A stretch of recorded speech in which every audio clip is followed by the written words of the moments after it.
Richard, you starred in Pretty Woman with Julia Roberts, and Uh, now her niece Emma plays your daughter in the movie. How incredible was that, and getting to work with her? well, I thought it was funny when they said it was her.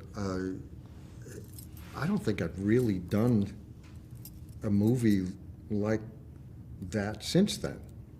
I think it's the closest to Pretty Woman this one is than in style. It's probably that. We I am a talked bit about of it a a little bit hooker. in the beginning, and we just let it go. I mean, she's her own person, and she has her own career, and she does things her own way. So she was just another one of the ensemble of actors in this, and terrific. I think those kids had the hardest parts in this, really. I mean, all of us were kind of multi-dimensional, crazy characters, but the kids in this were the reality players. Yeah, they had a lot. Hard to sell that. They did a great job. Definitely. And Susan, your character is just so much fun. You get this very intense, almost psychotic side sometimes. You're ready to just, Sometimes, blow things. sometimes. You're ready to just blow things up. Richard's trying to leave this affair. You're not having it. How much fun was that aspect to play with?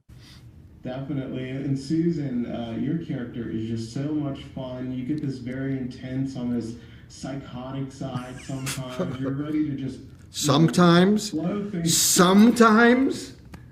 You're ready to just blow things up. Richard's trying to leave this affair. You're not having it. How much fun was that aspect to play with? So much fun. I mean, when I read it, I thought with the right guy, this would really be a lot of fun because all the music of each of them is so different, Yeah, and yeah. everybody came in understanding that and generously giving the moment to whoever moment it was and whatever. But I really couldn't wait to blow things up. I had a Well, lot of I fun. think it's true. First of all, I keep telling her, but she's one of the few actresses who could play that part fully and Thank get you. crazy with it, and it's still a human being. Thanks. And but I think all of these characters are I like these characters because they're still characters you don't have to pay for every encounter.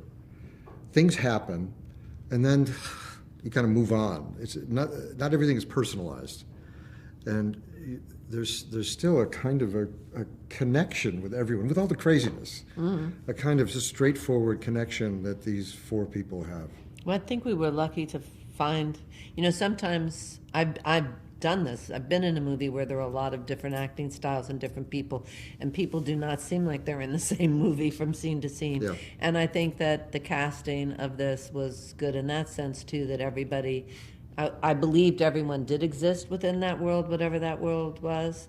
That's not always the case, and I think that helps a lot too.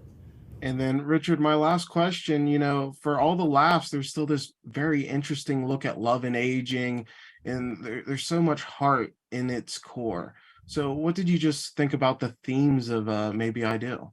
Well, that's really why I wanted to do it. I thought it'd be fun, especially coming out of COVID. I didn't work during COVID, and it just, the protocols, did you? I don't even know if you I did. worked all through COVID. But the protocols that were in place there, I didn't want to work that way. It's hard enough for me to make a movie, but without all the other stuff.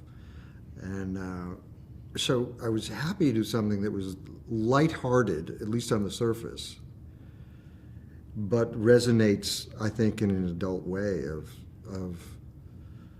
I think it's appropriate and it's honest for everyone to go through existential crises.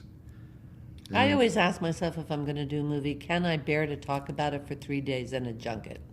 Is there anything that is thematically possible to talk about? And if I can't find what it is, then I'm dead. I can't do it.